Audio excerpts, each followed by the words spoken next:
My heart was pounding, my palms were sweaty, and I couldn't form a single sentence. I stood there, frozen, as the barista waited for my order. That moment of panic, of knowing the words but being unable to speak them, is a feeling I never want to experience again. And I'm guessing if you're here, you've felt it too. That exact feeling is why what I'm about to share with you is so transformative. This isn't about complex grammar, it's about reclaiming your voice and finally feeling the freedom to speak English in your everyday life, starting today. I want you to join me on a journey, a daily practice that has helped countless learners move from hesitant silence to flowing, confident conversation. We will walk through the most common situations you face every single day, from the moment you wake up to the time you go to bed. You will not just listen, you will speak, think, and live in English with me. This is your path to making English a natural part of your life, not just a subject you study. Before we take our first step together, if you are ready to finally feel confident and make real progress, make sure you are part of our community. Subscribe to this channel and tap the bell icon so you never miss a lesson. We are here for you every single day with new content designed to build your skills and your confidence. Now, get a pen and your notebook ready. This is where your journey to fluent, daily English truly begins. The most powerful secret to mastering English isn't locked away in a thick textbook or a list of 1,000 vocabulary words. It is found in the simple, real-life conversations that happen all around you, every day. True fluency is not about perfection, it's about connection. It's about using English to share your ideas, to navigate your world, and to build relationships. When you focus on the language of daily life, you are learning the way native speakers actually use the language, not just how grammar rules say they should. This foundational approach means you start to think in English, responding to situations without the frustrating delay of translating from your native language. Your confidence will grow not from memorizing, but from doing. In this comprehensive guide, we will explore practical, relatable examples from your morning routine at home, to grabbing coffee, to shopping, and having casual chats with friends and family. These are the moments that make up your life, and being able to express yourself comfortably in these moments is the ultimate key to unlocking your fluency. Let us begin at the very start of your day. Picture this: you have just woken up and you walk into the common area of your home. You see your roommate or a family member. This is your first opportunity to practice. A simple, warm greeting sets the tone for the entire day. You might say, "Good morning. Did you sleep well?" This question is more than just words, it is an expression of care, a small gesture that strengthens your connection with others. The person you are speaking to will likely respond with an equally kind, "Good morning." "Yes, I did, thank you. How about you?" This exchange is the bedrock of natural spoken English. It is not complicated, but it is incredibly effective. You can then reply, "I slept okay, but I think I need some coffee to really wake up." These small, seemingly insignificant exchanges are where your fluency is built. They train your mind to produce English automatically, without overthinking. As you move through your morning, your mind turns to the day ahead. You might look out the window and ask the person with you, "Is it going to be cold today?" Or perhaps, "Do I need an umbrella?" These questions are practical, and they teach you how to use English to discuss plans, expectations, and seek advice. The response you get will be just as valuable for your learning. Someone might tell you, "It is a bit chilly. You should wear a jacket." Or they could say, "Yes, the forecast says it might rain later this afternoon." Hearing these replies immerses you in natural sentence structure, especially in how native speakers respond to questions and offer helpful suggestions. You are not just learning English in a vacuum, you are learning how to live your life through English. This is the core of practical fluency. Now, imagine you move into the kitchen to prepare breakfast. This environment is full of opportunities for short, functional conversations. You can turn to someone and offer, "Would you like some eggs?" or ask, "Do you want toast or cereal?" These questions are essential for offering food, making joint decisions, and practicing polite language. A typical, natural reply would be, "I will have toast, please," or "just coffee for me today." Learning how to make offers and respond to them politely is a fundamental part of sounding like a natural English speaker. It demonstrates good manners and integrates the language into your daily actions. If someone asks you, "Do you want sugar in your coffee?" you can practice a clear, short response like, "Yes, just a little," or "No, I prefer it black." These concise answers are incredibly common in English-speaking homes and social settings. Mastering them makes you sound more confident and at ease. Every single one of these interactions, from the moment you open your eyes, is a building block. They may feel small on their own, but together, they form a strong foundation that will support every more complex conversation you have in the future. Now, let us transition from the comfort of your home to a bustling local cafe or coffee shop. This is a universal experience, a place where you can practice your English with a friendly stranger in a low-pressure environment. As you walk in, the server will likely greet you with a simple, "Hi, what can I get for you today?" This is your cue. You can respond with clear, polite phrases like, "I would like a cappuccino, please," or "Can I have a medium latte?" This initial exchange is the first step in a dance of daily communication. The server may then ask a follow-up question to clarify your order, such as, "Would you like that hot or iced?"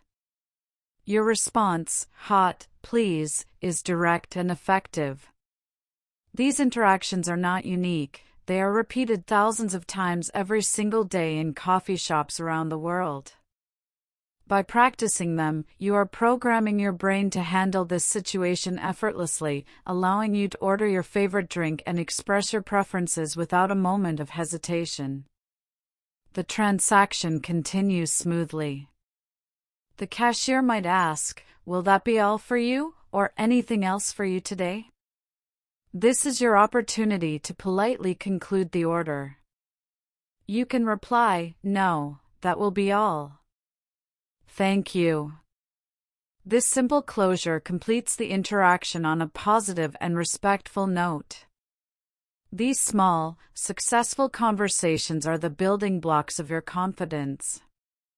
Each one proves to you that you can use English effectively outside of a classroom or your own home. Now, picture another scenario within the same coffee shop. You are waiting for your drink and you notice someone you recognize. This is a perfect chance for informal, friendly small talk. A natural way to start the conversation could be, "Hey, I didn't know you came here." The person might smile and reply, "Yeah, I stop by here every morning on my way to the office." Then, you can keep the conversation flowing with a simple, genuine question like, "How is your job going?" Their response might be, "It is pretty good, just busy as usual." Conversations like these are the heartbeat of social English. They are informal, friendly, and their primary purpose is connection. Learning how to maintain a simple conversation like this, using easy questions and answers, is one of the most critical skills for real-world communication. It transforms English from a subject you study into a tool you use to build and maintain relationships. This practice is not about delivering a perfect speech, it is about enjoying a genuine human connection through a shared language. Let us now step into another common daily scenario: shopping at a grocery store. This environment is a perfect classroom for practicing functional and polite English. Imagine you are looking for a specific item, like a loaf of bread, and you need to ask for assistance. You can approach a staff member and use a clear and courteous question: "Excuse me, could you please tell me where I can find the bread?" This phrase is a powerful tool. It shows respect and clearly communicates your need. The employee will likely respond with helpful directions, such as, "It is in aisle 5, right next to the dairy section." Your learning continues as you process this information and respond with gratitude: "Thank you very much." Their final reply, "You are welcome," completes a short but incredibly useful social exchange. This entire interaction, though brief, teaches you how to seek help, understand spatial directions, and express thanks in a natural way. Another common situation in a store involves inquiring about prices. You might pick up an item and ask, "How much is this, please?" or "Is this product on sale today?" The answers you receive, such as "It is $5," or "Yes, it is buy one get one free this week," are practical lessons in numbers, currency, and common commercial terms. Understanding and actively using this kind of vocabulary empowers you to manage everyday tasks with independence and ease. Furthermore, a store is a common place for unexpected social encounters. You might turn a corner and see a familiar face. A friendly, informal conversation could begin with a phrase like, "Hey, what a surprise seeing you here." The other person might laugh and reply, "I am just picking up a few things for dinner tonight." You can then respond naturally, "Me too. I did not feel like cooking from scratch, so I decided to grab something quick." These types of spontaneous chats are golden opportunities for practicing unscripted English. You are not reciting from memory, you are interacting in the moment. This is the essence of fluency, the ability to speak without consciously translating every single word in your head. It is about allowing the language to flow as a direct response to your environment and your thoughts. Each of these shopping interactions, from the transactional to the social, builds a layer of confidence that prepares you for more extended conversations in the future. As your day continues, you may find yourself in a new neighborhood or city, needing to navigate your surroundings.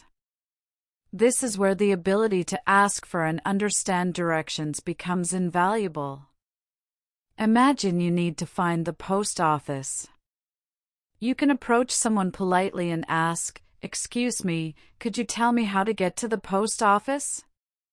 This question is clear, respectful, and directly communicates your need for assistance. A helpful person might then give you instructions: "Sure, just go straight down this road and take the second left. You will see it right next to the bank." Your response, "Thank you so much," is a crucial part of this exchange. They will likely conclude with, "No problem. Have a great day." These interactions are fundamental for learning how to ask for help, process directional language, and express gratitude in a friendly manner. These are not complex sentences filled with advanced grammar, but their practical value is immense. They teach you how to manage real-world situations confidently. Each time you successfully complete a conversation like this, you are doing more than just improving your English, you are training your brain to process information and respond more quickly. You are learning to speak more clearly and to feel a greater sense of ease during spontaneous interactions. The underlying principle here is not the pursuit of perfection, but the power of consistency. The goal is to speak English every day, even if only for a few minutes. Repeat the phrases you hear. Challenge yourself to use a new expression with a friend or a colleague. The more you actively use the language, the more comfortable and natural it will begin to feel. Soon, you will notice a remarkable shift. You will no longer need to consciously think before forming sentences. The words will simply start to flow. This automaticity is the true power of dedicating yourself to daily English conversation practice. Another incredibly common, yet often nerve-wracking, daily interaction involves using the telephone. Speaking on the phone can feel more challenging because you lack the visual cues of face-to-face communication, such as lip movements and body language. However, practicing standard phone dialogues can significantly reduce this anxiety. Let us envision a scenario where you are calling a friend to arrange plans. You start with a simple greeting, "Hi, how are you?" They reply, "I'm good, thanks. How about you?"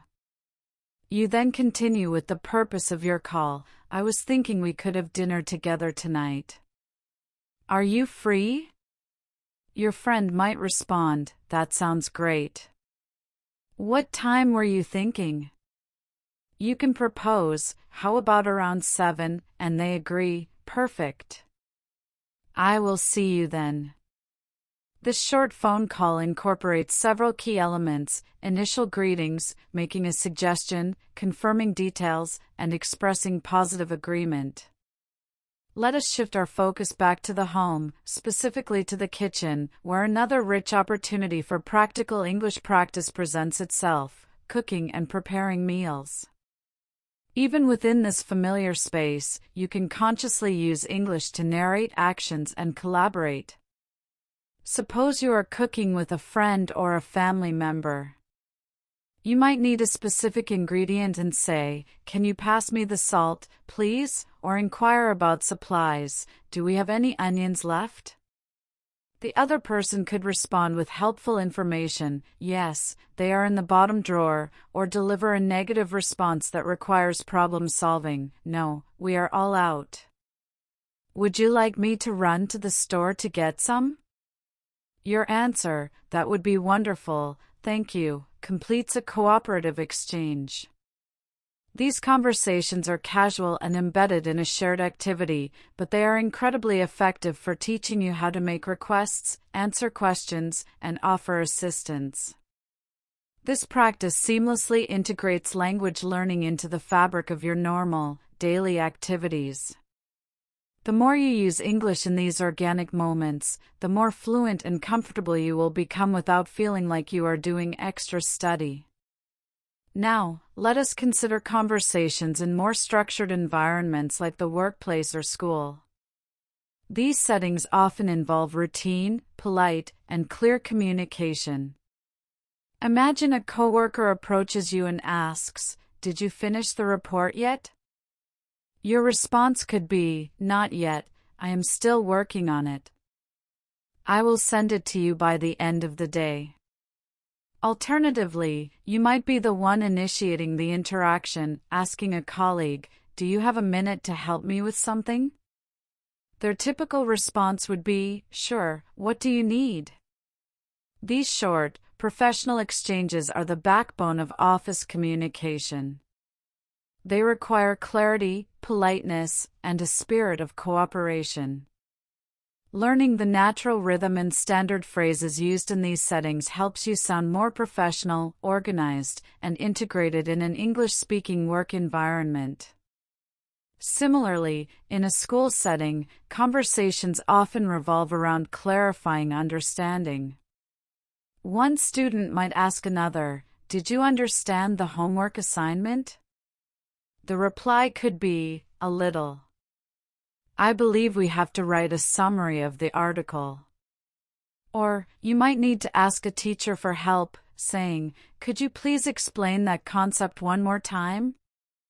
The teacher would likely respond, "Of course. Let me go over it again for you." These examples demonstrate how to ask for clarification, verify your own comprehension, and show respect during an academic conversation. Both school and work are perfect environments for practicing clear, helpful English that fosters effective communication and teamwork. Now, Let us step outside and imagine yourself in a park or waiting for a bus. These public spaces are where some of the most common and spontaneous English conversations occur. Someone might initiate a friendly chat by simply stating, "It is lovely weather today, isn't it?" This is a classic example of small talk, a social tool used to build friendly connections. You can easily respond, "Yes, it is beautiful outside. Not too hot and not too cold." This type of casual remark about the weather is incredibly prevalent in English-speaking cultures. It is a simple, safe way to start a conversation with someone you may not know well. You could also take the initiative by saying, "Do you come to this park often?" or sharing a personal observation like, "I really love walking here in the evenings." These comments demonstrate a willingness to engage and help you practice using English to build rapport in a low-pressure setting. Consider the scenario at a bus stop. You might need information and turn to the person next to you to ask, "Excuse me, do you know what time the next bus is scheduled to arrive?"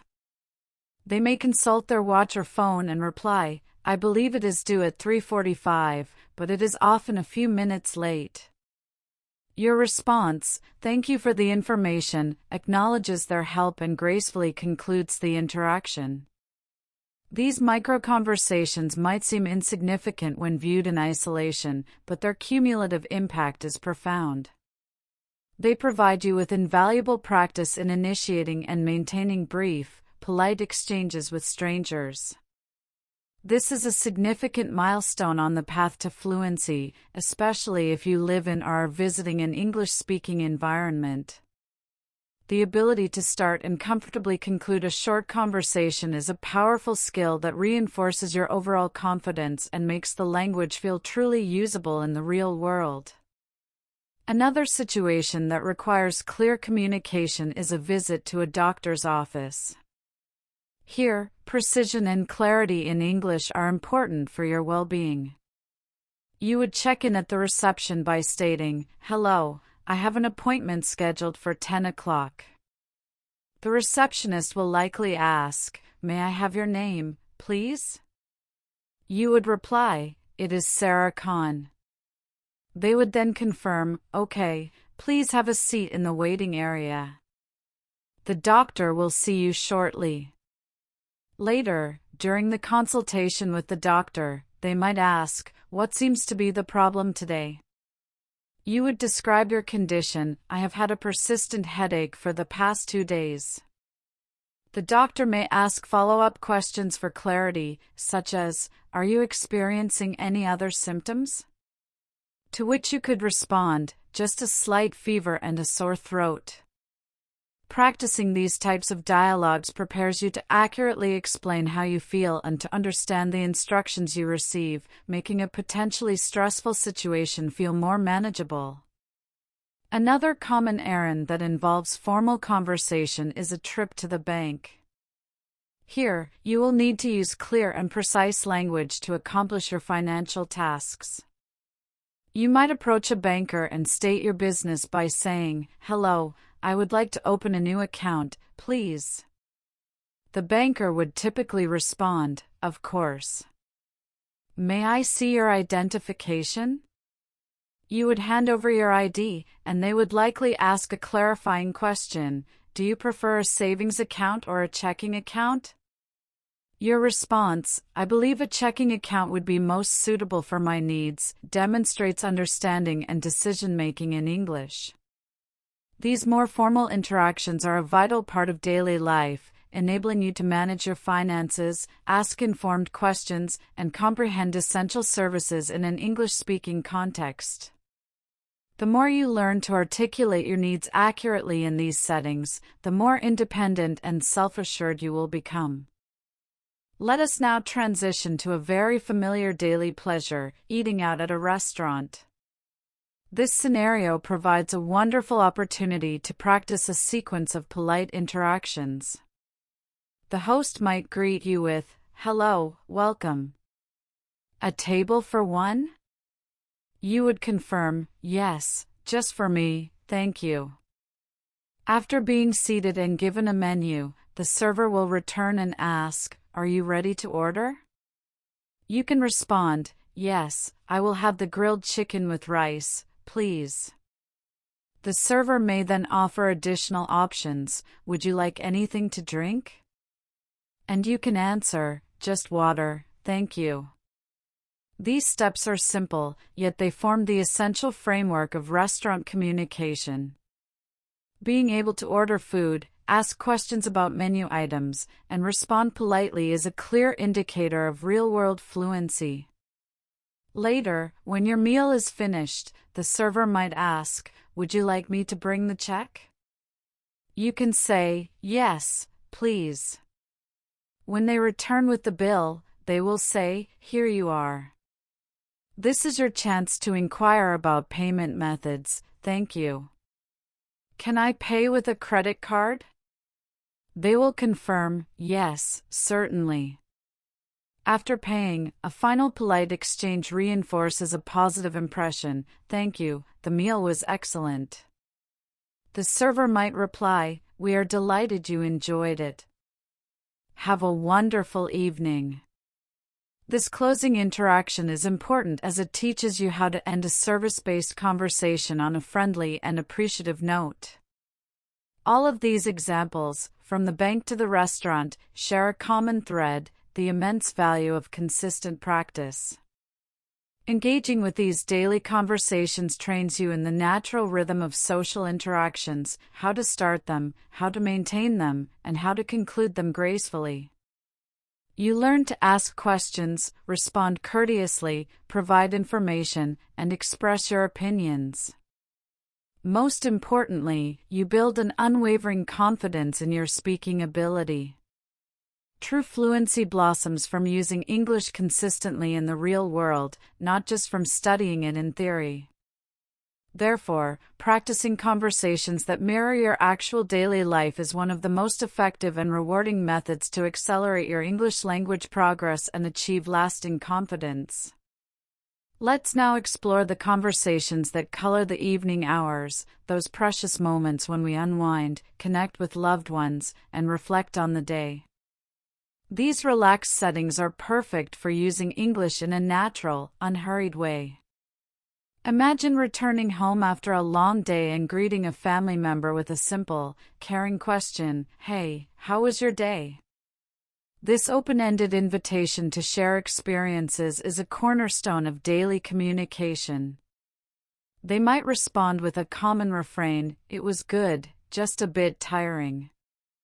How about yours?" This exchange allows you to express your own feelings and experiences. You could reply, "Same here. Work was busy, but I'm so glad to be home now." Phrases like "How was your day?" and "I'm glad to be home" are used constantly by native speakers. They create meaningful connections and provide you with practice in expressing emotions and recounting daily events in the past tense. As the evening settles in, the topic often turns to dinner. You might ask, "What do you feel like eating tonight?" inviting a collaborative decision. The other person could suggest, maybe something simple, like pasta. You can then show agreement and initiative by saying, "Great. I'll start boiling the water." They might offer their help in return, "Thanks. I'll chop the vegetables." This type of cooperative dialogue, set against the backdrop of a shared task like cooking, is an excellent way to practice verbs and sentence structures in a practical, low-pressure context. After the meal, you might decide to relax with a movie. This leads to another common conversational exchange. You could ask, "What should we watch tonight?" Your friend might have a suggestion, "I heard there's a new comedy on Netflix. Do you want to try it?" Your enthusiastic agreement, "Sure, I could use a good laugh," completes the planning phase. These casual discussions about preferences and entertainment are a fundamental part of social interaction. Furthermore, during or after the movie, you can practice expressing your opinions, a vital skill for natural conversation. You might comment, "That was even funnier than I expected," or "The ending was truly surprising." Learning to articulate your thoughts and reactions about something you've just watched or experienced is an essential component of fluent, engaging communication in English. In our modern world, a significant portion of our daily communication happens not in person, but through digital screens. Mastering English in this domain is just as crucial for your fluency journey. Let's begin with casual social media messaging. A friend might send you a text like, "Hey, how's your day going?" You can practice a natural, informal reply, "Pretty good, just finished work." "What about you?" They might continue, "Same here." "I'm so tired." This is a chance to show empathy and make a plan, "I know the feeling." "Let's catch up this weekend." These quick, written exchanges are a fantastic way to build comfort with everyday phrases, contractions, and the rhythm of real-time conversation. They require you to think and respond quickly, mirroring the pace of spoken English. Now, let's shift to a more formal digital setting, email. Suppose you are writing to your manager. You would likely begin with a polite opener, "Dear Mr. Davis, I hope you are doing well." You then state the purpose of your email clearly, "I wanted to confirm if the meeting is still scheduled for Thursday at 2 p.m. Your manager's reply would probably be equally professional, "Yes, the meeting is confirmed. Please let me know if you have any questions." Your final response, "Thank you for confirming. I will be ready with the presentation," closes the loop politely. Regularly composing emails in English solidifies your grasp of professional tone, proper sentence structure, and formal expressions, making you more effective in any work environment. Another critical digital arena is the online meeting. As you join, you might check your audio. "Good morning, everyone. Can you hear me clearly?" A colleague would confirm, "Yes, we can hear you fine." You can then help guide the conversation. Great. Let's begin with today's agenda. During the discussion, you might need to interject politely, "I would like to add something to what Maria just said," or ask for clarification, "Could you please repeat that last point?" As the meeting concludes, a professional closing is key. Thank you all for your time. Let's follow up on this next week. These phrases are the building blocks of effective communication in professional and remote settings. Practicing them will transform you into a more confident and active participant in the global digital workspace. Each of these digital interactions, from a casual text to a formal email, represents a valuable opportunity to reinforce your English skills in the contexts that define much of our modern lives. Let's return to those cherished personal moments at home, where some of the most meaningful and relaxed conversations occur. Picture yourself sitting with a family member in the evening, finally unwinding. You might initiate a gentle conversation by asking, "Did anything interesting happen today?" This open-ended question invites sharing. They may respond, "Not really, it was a pretty normal day." "What about you?" You can then share your own experience. "I had a few meetings, but nothing too stressful." They might relate, "It's nice to just relax now," and you can agree, "Yes, I really needed this quiet time." These calm exchanges after a busy day are perfect for practicing the past tense and discussing everyday events in a natural, flowing manner. They also help you express feelings of relief and contentment. During such moments, you might also start to coordinate for the next day. You could suggest, "Should we go grocery shopping tomorrow morning?" The other person might agree, "That works." "What do we need?" Your response, milk, eggs, vegetables, and some fruit, practices specific vocabulary. Their reply, okay, let's make a list so we don't forget anything, demonstrates how English is used for collaborative planning and organization. This type of dialogue builds fluency through purposeful, simple questions and answers that feel entirely natural. Another rich area for daily English use is housework and chores. Imagine you need assistance and say, "Can you help me fold this laundry?" The response, "Sure, just give me 5 minutes," is a common, polite way to acknowledge the request.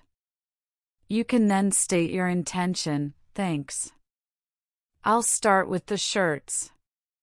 While cleaning, you might direct the activity, "Let's vacuum the living room next," and they can confirm, "Good idea. I'll get the vacuum cleaner."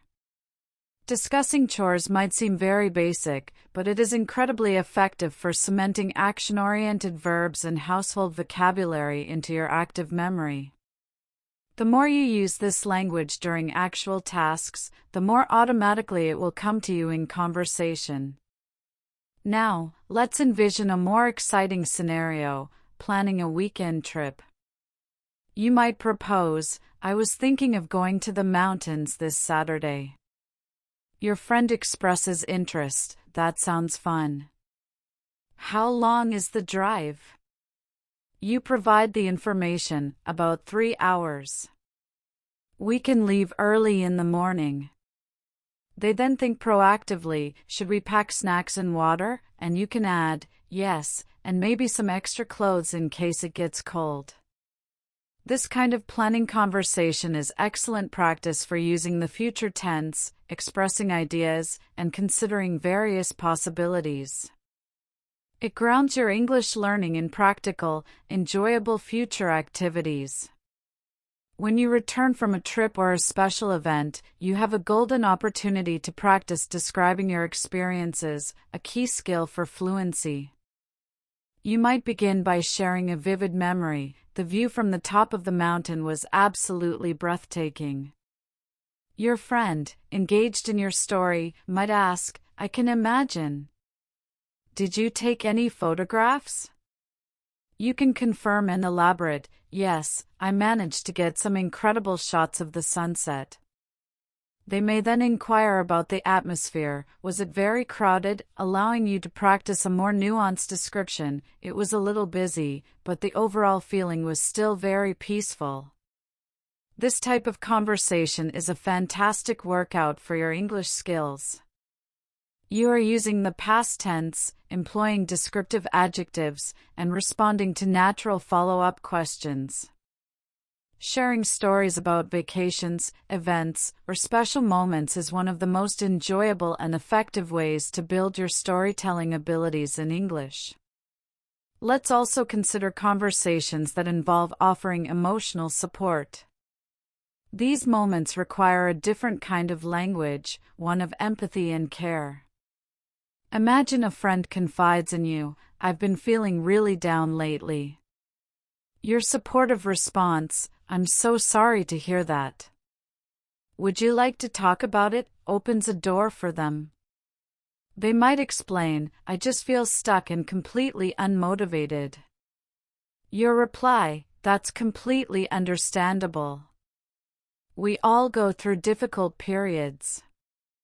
I'm here for you," uses comforting and validating language. These supportive dialogues teach you how to express empathy, use emotional vocabulary, and offer reassurance in English. This not only improves your language skills but also helps you become a more compassionate communicator. Sometimes, these situations also involve offering gentle advice. Your friend might admit, "I don't know what to do next." You could then suggest, "Maybe consider taking a short break and doing something you truly enjoy." It can often help to clear your mind. Their grateful response, "Thank you. That's actually a very good idea," shows you've helped. Offering advice, even in simple terms, allows you to practice conditional structures, a polite tone, and problem-solving language. These skills are invaluable, transferring seamlessly to both your personal and professional life. Another wonderful category of daily conversation revolves around special occasions like birthdays and holidays. These discussions are often filled with positive energy and cultural context. You might say, "Tomorrow is my sister's birthday. I want to find a really nice gift for her." A friend could offer a suggestion, "How about a book? I know she loves reading." Your pleased response, "That's a perfect idea. I'll stop by the bookstore after work," shows how English facilitates planning and collaboration. When discussing holidays, you might share, "We usually visit our grandparents to celebrate the new year." A curious friend may ask, "That sounds lovely. Do your family have any special traditions?" You can explain, "Yes, we all cook a large meal together and then play board games late into the night." These conversations infuse your English practice with warmth and cultural depth, moving beyond simple grammar to shared human experiences. As the day finally draws to a close, we use language to express care and affection. Simple, yet profoundly meaningful phrases are exchanged. You might say to a loved one, "Good night. Sleep well." They may respond, "Good night. Sweet dreams." These small, caring exchanges are the fabric of close relationships. While the phrases are simple, they carry significant emotional weight, showing affection and a desire for the other person's well-being. They are also some of the most rewarding phrases to practice in real time, especially with family or close friends. Offering good wishes and sharing kind words in the evening is a form of emotional communication that strengthens your bonds and makes your use of English feel genuinely alive. This practice integrates the language directly into the most personal moments of your life. By embracing English in these diverse moments, whether you are online, relaxing at home, planning an adventure, supporting a friend, or celebrating a holiday, you stop treating it as a mere academic subject. You begin to use it as a living, breathing tool for connection, expression, and personal growth. Every sentence you speak or write becomes a deliberate step toward a more integrated and authentic fluency. All these conversations, regardless of their length or complexity, are shaping you into a speaker of English who sounds natural, confident, and genuinely engaged with the world. This approach ensures that the language is not something you just know, but something you actively use to live a fuller, more connected life. The goal is to make English a seamless part of your identity, not just a skill you possess. Now, let's turn our attention to daily life English conversations in essential community settings like the library, the post office, or the pharmacy.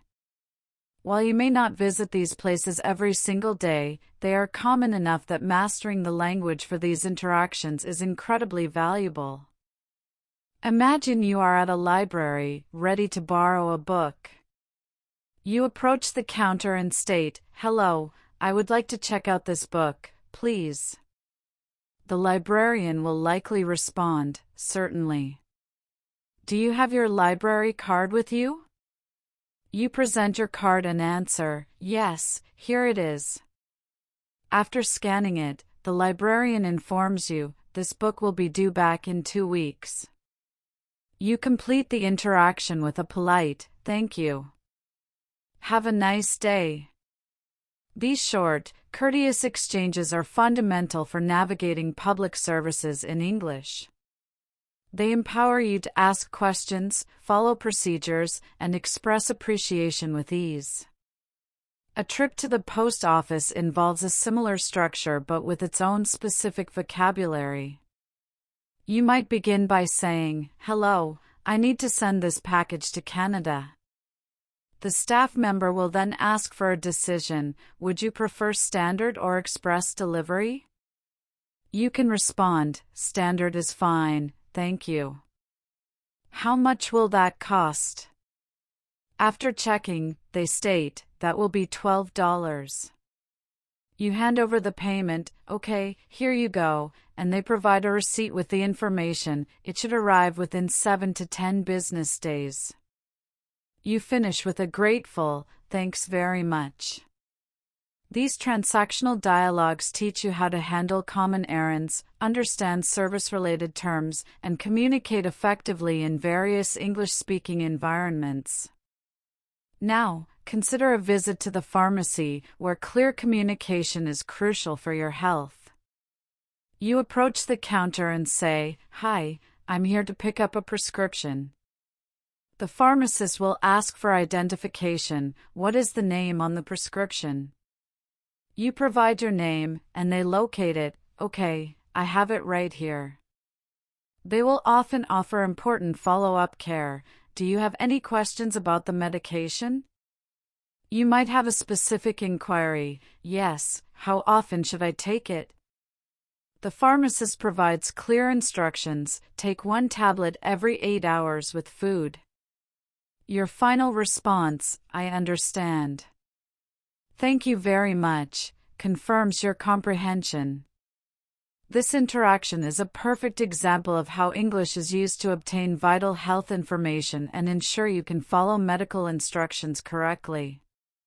The ability to ask and answer questions clearly in such situations is immensely important, giving you the confidence to manage your well-being in an English-speaking context. Let's explore the simple yet important conversations we have with neighbors and others in our local community. These interactions, while often brief, create a sense of belonging and provide excellent, low-pressure speaking practice. Imagine you live in an apartment building and you see your neighbor in the hallway. A friendly, "Hi, how's it going?" is a natural way to connect. They might smile and reply, "Pretty good, thanks. I just got back from work." You can then show further interest by asking, "How was your day?" Their response, "It was busy, but I'm glad it's over," is something you can relate to, allowing you to say, "Same here. Have a good evening." These small, friendly exchanges might seem insignificant, but they are the threads that weave the fabric of a community. They help you feel more connected to those around you while practicing everyday English in a relaxed and authentic manner. Now, imagine a situation where you need to ask a neighbor for a small favor. You knock on their door and say, "Hi, sorry to bother you, but could I possibly borrow your screwdriver for a few minutes?" Your neighbor, likely happy to help, would respond, "Sure, no problem at all. Let me go grab it for you." You express your gratitude, "Thanks so much. I'll return it very soon." Later, when you bring it back, you reinforce the positive interaction by saying, "Thanks again. That was a huge help." Your neighbor's final reply, "You're welcome. Anytime," closes the loop. These conversations are invaluable. They teach you how to make polite requests, express sincere gratitude, and interact respectfully with the people in your community. Each successful interaction like this builds your language confidence in friendly, supportive situations. Now, let's consider another common aspect of daily life: exercise and fitness. Suppose you go to a gym for the first time. At the front desk, you would state your purpose, "Hi, I'd like to sign up for a membership, please." The staff member would then present you with options. "Sure, we offer both monthly and yearly plans. Which one would you prefer?" Your decision, "I'll start with the monthly plan," is clear and direct. They might then offer additional services. "Would you like to include access to our group classes as well?" And you can express your interest. "Yes, I'd like to try the yoga class." These conversations are essential for navigating memberships, schedules, and understanding the services available to you. Inside the gym, you might have a conversation with a trainer. They may ask, "Is this your first time working out here?" And you can honestly respond, "Yes, I'm just getting started." The trainer would then guide you. "Let's begin with some light exercises today and gradually build up intensity." Your appreciative response, "That sounds good. Thank you for your help," shows good manners. Now, let's immerse ourselves in another wonderfully practical area for English practice: travel and dining in a new city. Imagine you are exploring an unfamiliar place with a friend. As you walk, you might express a basic need: "I'm getting quite hungry. Would you like to stop somewhere to eat?" Your friend agrees, "Yes, let's look for a good place." When you spot a promising restaurant, you can suggest, "This place looks nice. Should we try it?" And they can confirm, "Sure, let's check it out." These conversations are all about expressing preferences and making collaborative decisions in the moment. Upon entering, the host will greet you, "Table for two," and you will confirm, "Yes, please." These moments are genuine, frequent, and incredibly useful for building natural speaking fluency. While you look at the menu, you can discuss your choices aloud. "I think I'll order the grilled chicken salad." Your friend might share their own decision: "I'm going to have the cheeseburger." You could then propose sharing: "Let's get a side of fries to share as well." These discussions about food choices and sharing are perfect for learning relevant vocabulary and practicing sentence structures related to planning and suggestion. When the server arrives to take your order, you can state your choice clearly: "I would like the grilled chicken salad, please," and add, "and we'll also share an order of fries." These are simple, polite sentences that help you be clear and confident when ordering meals in English. As the meal concludes, the server may ask, "Would you like to see the dessert menu?" You can politely decline, "No, thank you. Just the bill, please." When the bill arrives, you might inquire about payment methods: "Can I pay with a credit card?" And the server will confirm, "Yes, that's perfectly fine." These final exchanges complete the dining experience in a professional and courteous manner. Using English confidently throughout an entire dining experience, from entry to exit, makes your conversational skills feel more complete and well-rounded. It demonstrates a command of the language across all stages of a common social activity. Now, let's consider another important topic of conversation: discussing personal goals and daily routines. Imagine a friend asks you, "What are your main goals for this year?" You can share your aspirations: "I want to become more fluent in English and also read more books." They might then share their own aims: "That's a great goal. I want to focus on exercising more and eating healthier foods." These dialogues allow you to share personal ambitions, encourage others, and learn how to use motivational and aspirational language in English. You can also describe your daily routine by saying, "I usually wake up at 6 a.m., do some light stretching, and then have breakfast." Your friend might comment, "That sounds like a very productive way to start the day." This helps you build the ability to talk about your habits and schedules effortlessly. Conversations about productivity and learning methods are also incredibly valuable. For instance, someone might ask you, "How do you maintain focus while studying?" You could share your technique: "I try to keep my phone in another room and study in short, concentrated sessions." Or a fellow learner might say, "I've been improving my English by watching videos and reading books regularly," and you can respond with encouragement, "That's excellent. I do something similar. It really does help." Sharing strategies, discussing study methods, and exchanging ideas are fantastic ways to use English actively and meaningfully. These daily situations, whether in your neighborhood, at the gym, in a restaurant, or while traveling, provide endless opportunities to speak, listen, and respond in English. When you commit to practicing these kinds of conversations regularly, a remarkable shift occurs. Your brain gradually starts thinking directly in English. You begin to bypass the slow, cumbersome process of translating from your native language. The more you immerse yourself in these real-world speaking practices, the faster and more substantial your fluency growth will be. Every single interaction, no matter how brief or simple, represents a priceless opportunity to learn and become more self-assured. Let's now delve into the important area of expressing emotions and feelings with greater depth. Being able to articulate how you feel is crucial for building genuine connections.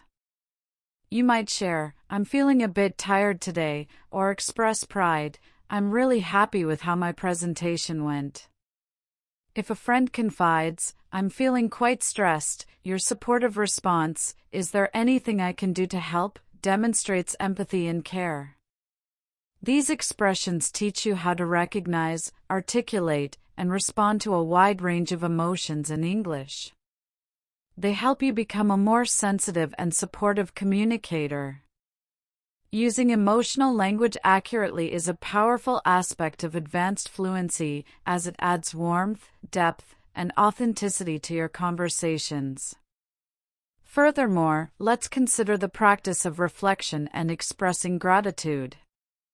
At the end of a long day, you might think to yourself or say to someone, "It's been a demanding day, but I feel proud of what I accomplished."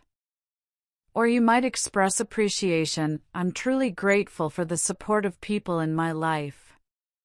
Talking about your experiences in this reflective manner helps you practice using the past tense and vocabulary related to appreciation and introspection.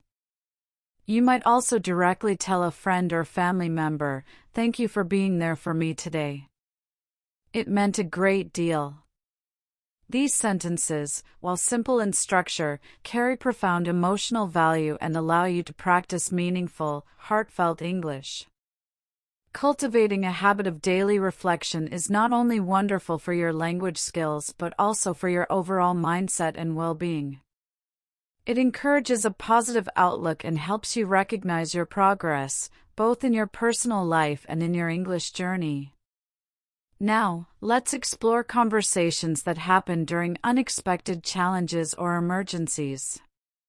While we hope you rarely encounter these situations, being prepared to communicate clearly in English during stressful moments is incredibly important. Imagine you're at a hotel and something in your room isn't working properly. You call the front desk and explain calmly, "Hello, I'm having an issue with the air conditioning in my room. It doesn't seem to be working correctly." The receptionist would likely respond, "I apologize for the inconvenience. We'll send someone from maintenance to look at it right away." Your polite reply, "Thank you, I appreciate your help," ensures the interaction remains positive and productive. In another scenario, suppose you lose your phone in a public place. You approach a staff member and say, "Excuse me, I think I lost my phone in this restaurant. Has anyone turned one in?" They might check and reply, "Yes, someone found a phone. Can you describe it for me?" You provide the necessary details. "It's a black phone with a blue protective case." They confirm, "Yes, that matches. Here it is," and you express profound relief, "Thank you so much. I'm incredibly grateful." These interactions teach you how to stay calm, describe problems and objects accurately, and express concern and gratitude under pressure. Another critical, though rare, situation is calling emergency services. If you ever need to make that call, you must be clear and direct. You might say, "Hello, I need an ambulance immediately. Someone has fainted. The dispatcher will ask for the most crucial information. What is your exact location? You respond clearly, we're at the corner of Main Street and Fifth Avenue, outside the Central Library. They will reassure you, help is on the way. Please stay on the line. Although we hope you never use this conversation, being prepared with clear, factual English can make a vital difference in an emergency. These types of high-stakes conversations require a different kind of language practice, one focused on clarity, directness, and calmness.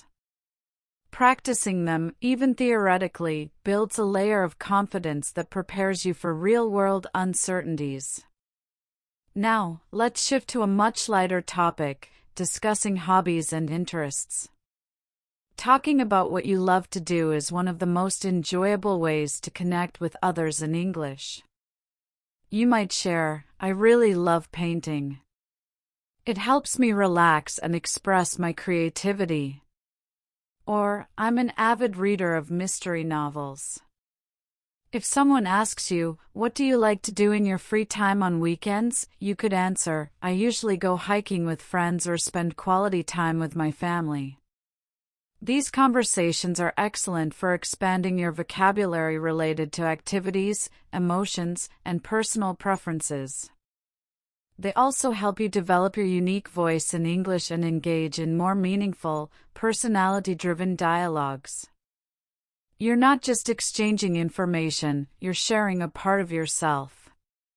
Let's also consider conversations about future plans and aspirations, which allow you to practice discussing possibilities and intentions. Someone might ask you, do you have any plans for the upcoming holidays? You could respond, yes, I'm planning to visit my grandparents, or you might share a tentative idea, I'm thinking of taking a short trip to the beach. Being able to express your intentions and ideas about the future is a fundamental aspect of fluency. It enables you to talk about your goals, make suggestions, and discuss various possibilities. You can also practice asking others about their plans with questions like, where are you planning to go for your vacation, or have you already booked your tickets? These types of forward-looking conversations are essential for making social arrangements and sharing your hopes and dreams in English. Another valuable category of dialogue involves giving and receiving compliments, which strengthens social bonds. You might tell someone, I really love your dress. It looks wonderful on you, or express gratitude for help, thank you for assisting me today. I truly appreciate it. Compliments and expressions of appreciation make conversations more positive and friendly. In response, someone might say, thank you, that's very kind of you to say, or it was no problem at all. I was happy to help. Learning these polite and kind phrases enhances your relationships and helps you create a positive atmosphere in your interactions. Mastering the art of gracefully closing a conversation is equally as important as starting one. If you need to end a chat, you might say, it was really great talking with you, or I need to get going now, but let's definitely catch up again soon. The other person might respond, sure, I'll talk to you later, or take care of yourself. These phrases allow you to leave a conversation respectfully and maintain a good impression. Practicing both opening and closing sentences will give you the tools to manage interactions smoothly in all kinds of social situations. Now, let's envision a few final practice scenarios to reinforce everything we've covered. Imagine you're in a bookstore. You approach a staff member and ask, hello, do you have any books for learning English? They direct you, yes, they're in the second aisle on your left. You can then ask for a recommendation, thank you. Do you have any that you would suggest? They might offer, this particular one is very popular among beginners. You can make your decision, great, I'll take this one. This conversation practice is asking for help. using specific vocabulary, and understanding suggestions, building your confidence in public spaces. Another realistic conversation involves speaking with a younger family member or student. You might ask, "Have you finished your homework yet?" They may reply, "Not yet, I'm working on it right now."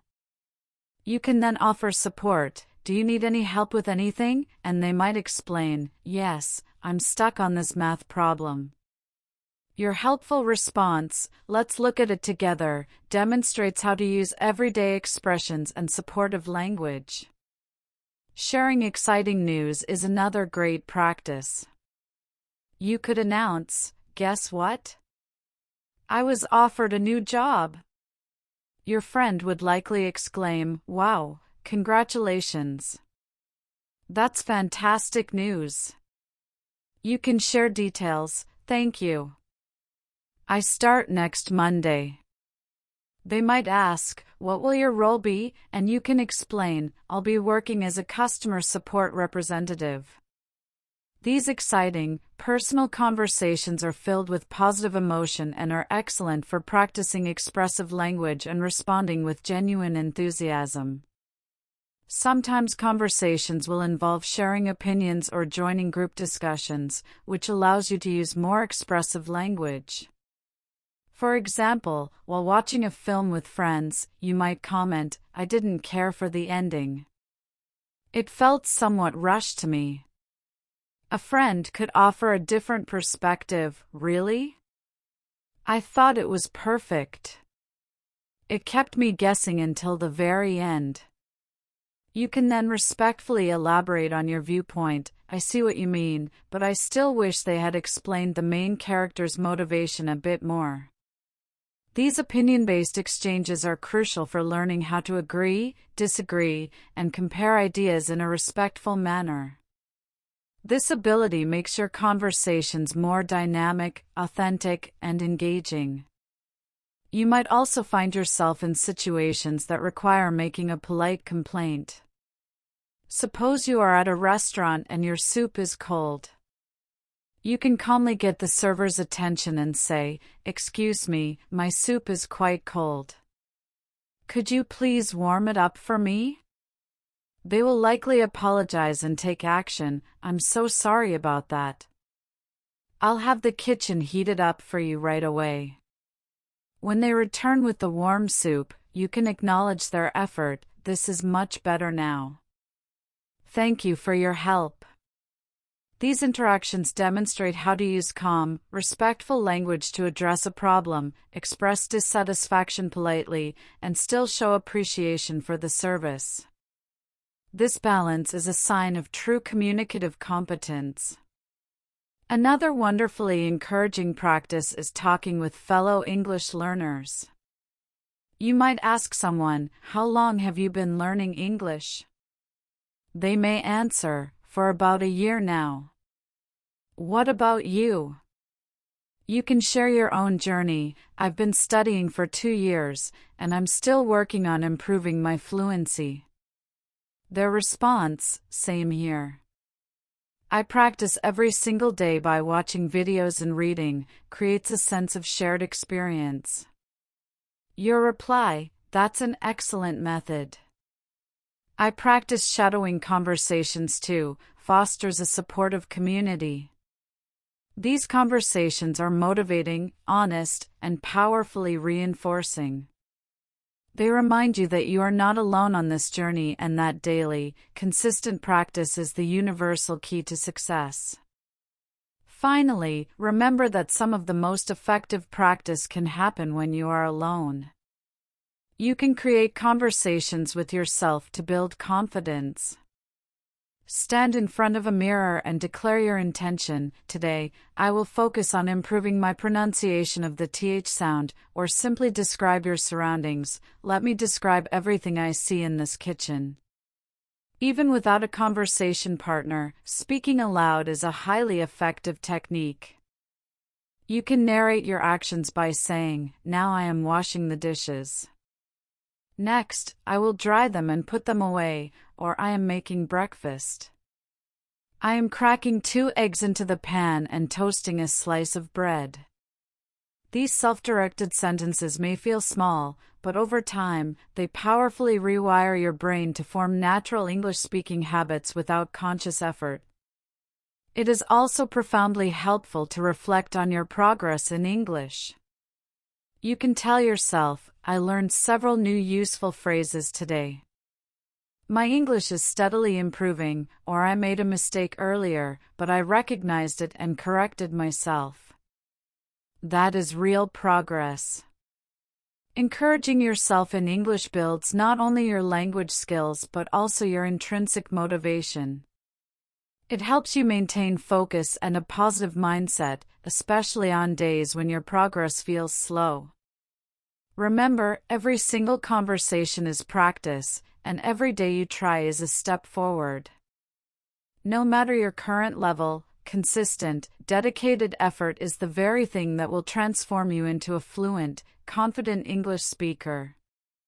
Now, for one final piece of practical advice, imagine this routine. You wake up and say to yourself, "Good morning." It is time to start the day. You walk to the kitchen and announce, "I will make some coffee first." While choosing your clothes, you think, "I believe I will wear the blue shirt today." As you prepare to leave, you confirm, "Let me grab my keys and my wallet." These sentences, whether spoken aloud or simply formed in your thoughts, train your brain to think in English automatically. This is the ultimate daily practice, talking to yourself in English as you live your life. No textbooks, no stress, just using the language in every moment you can. Thank you so much for dedicating your time and energy to practicing with me today. I sincerely hope that exploring these daily life conversations has made you feel more confident and prepared to use English in your everyday routine. Remember, the more you practice, the more natural and automatic it will feel. If you found this session helpful, please subscribe to our channel and press the bell icon so you never miss a new lesson. We are committed to helping you improve faster by uploading new content every day. Also, I would love to hear from you in the comments.